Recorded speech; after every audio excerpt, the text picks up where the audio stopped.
So, this is my friend Dennis Peron, the founder of medical marijuana in the United States. Back in the early 90s, he walked, or prior in the 70s, he walked with Harvey Milk, and his friend Jonathan died of AIDS. You know, this is all about people with AIDS and cancer and glaucoma and multiple sclerosis. And when Dennis Peron freed medical marijuana in the 1990s, he didn't want it to be taxed.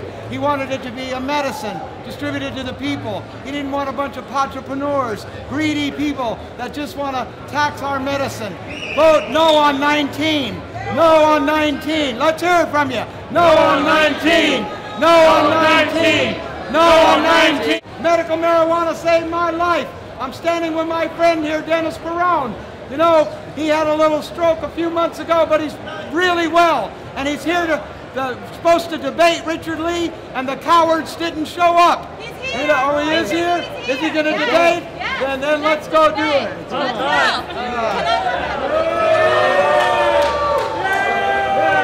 Hi there. I'm the former operations manager of the Dublin Green. We were shut down the day after Christmas in 2005. The cops were expecting to find plants and money. They didn't find anything there. We only had 2 pounds on site and only a few $1,000s in the drawer. I'm here because cities get out of control when they have too much power. Prop 19 is going to give them so much power that they'll be able to go and cite you for an ordinance violation if you don't have your permit. If you don't have, are up to spec according to the cities. They will be able to look over your fence, they'll have your neighbors spying on you, helicopters fly overhead.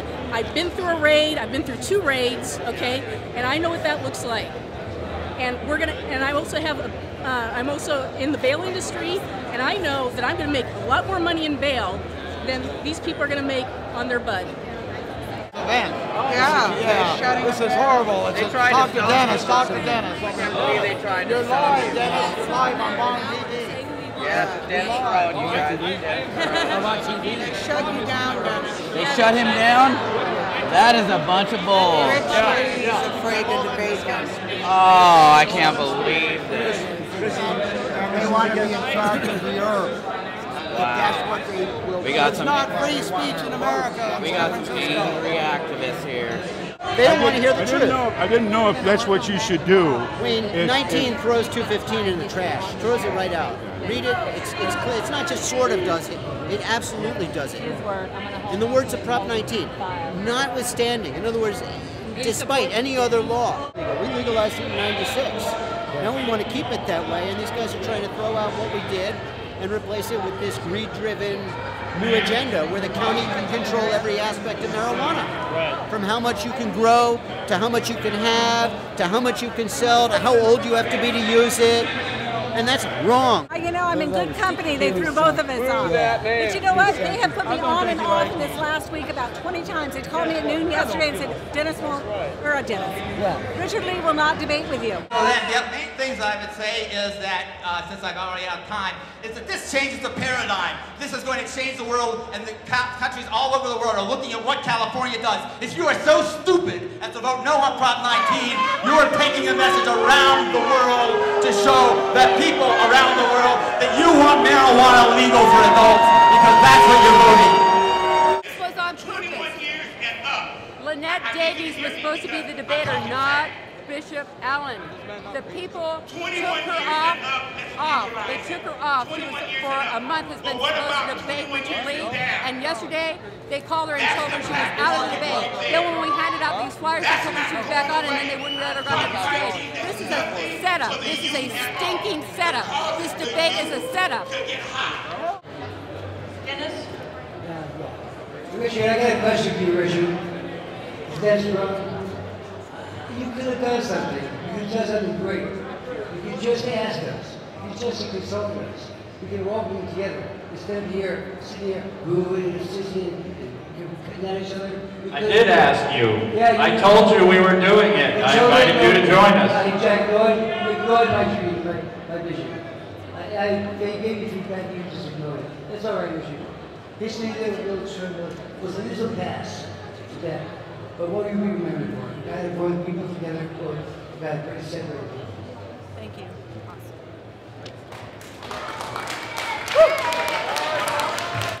Yeah. Is that a medicated cookie you have? I hope so. It is. Look. Oh, yeah, It came from the VIP room. All right. Okay, cool. Very important pot. Hey, Dennis, were you supposed to speak today on a debate with Richard Lee? Well, I was invited to. Because last week, Chris Conrad invited me to contact me, John Anderson, my colleague, and Richard Lee and himself. And he invited me, and I accepted. And now they changed the format. Let's change the speakers. Don't get me wrong. The speakers we got are very competent. The bishop is a great orator. He knows what he's talking about. And all that side has got is a bunch of sheep. Paid to be there, disrupting the thing. You're never going to talk about the issue. You're never going to hear about the issue. You're going to get 77,000 people arrested. You're going to hear about state and subject, but you're never going to hear about the initiative. What is the issue? The issue, this is control and regulate. It's not legalization. They can talk about it as if all these people are not going to ever get arrested again. They're not legalizing it. They're regulating and controlling it. There will be more people in jail from this issue than there are now. This issue comes to the people. They need to look better than laws that are just written by mortals. This is the collective wisdom of millions of people. And if that becomes codified, we're in trouble. Because it's so full of stepping stones. Wrong way to go. It's more further criminalizing it. It's going to create chaos. Now we have medical. Isn't that good enough? Well, you're the co-author of Prop 215, speaking of medical, and the Prop 19 people say that will not usurp the laws for medical cannabis patients. What do you have to say about that? They say it, but it's not going to be. It's a new law sitting against another law. It's the way to interpret it. You can interpret that to definitely affecting medical marijuana. There's no limits on medical marijuana. You can grow as much as you want. Now they got the limit police. They have the limit cops. So you go over your limit. And there's going to be all sorts of new cops. There's a new law. You can't get 18-year-olds, young people. The very people that get arrested. Well, there's lots of cops now, and you have to be 21 in this country to drink. There's lots of cops now. If they come walking by and see your water pipe on your kitchen table, you probably know better than anyone. They have probable cause to come in there and shake you down.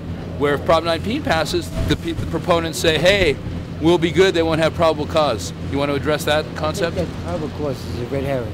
It has nothing to do with it. They always say probable cause. They never do it. They always come and say, I had a hunch. They're profiling, pure simple. So all these probable causes, there is no such thing as probable cause. But that's aside that that's nothing to do with it. You vote for this, there'll be just as many probable causes as there were before. I assure you. What is the one biggest reason in your mind why to cast a no vote on Prop 19? It further criminalizes marijuana. Rephrase my question. The biggest reason to cast a no vote. Start saying that. Well, the reasons are, there's so many reasons, but I'll give you every one of them if you want. That's like recall. The criminalization of young people, 18 to 21-year-old. We drink alcohol. To equate marijuana with alcohol is wrong. They do two different things. Alcohol is a very destructive drug, it'll kill you. Marijuana will never kill anybody, and it makes you think. And I think that's what people are worried about. Too many thinking people may like the situation they got here now. So that's another story. But also turning against upserving parental authority. But you can't do it in front of your kids. You can't do it in front of your kids. It's putting a wedge between kids and the parents.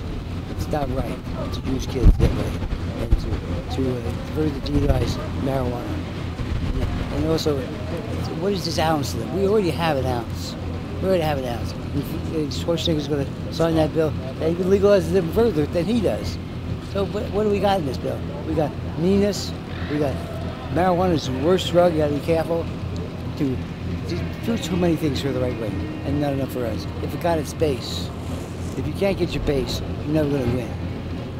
Cover your base. Your base wants marijuana legal. Your base doesn't want this regulated tax.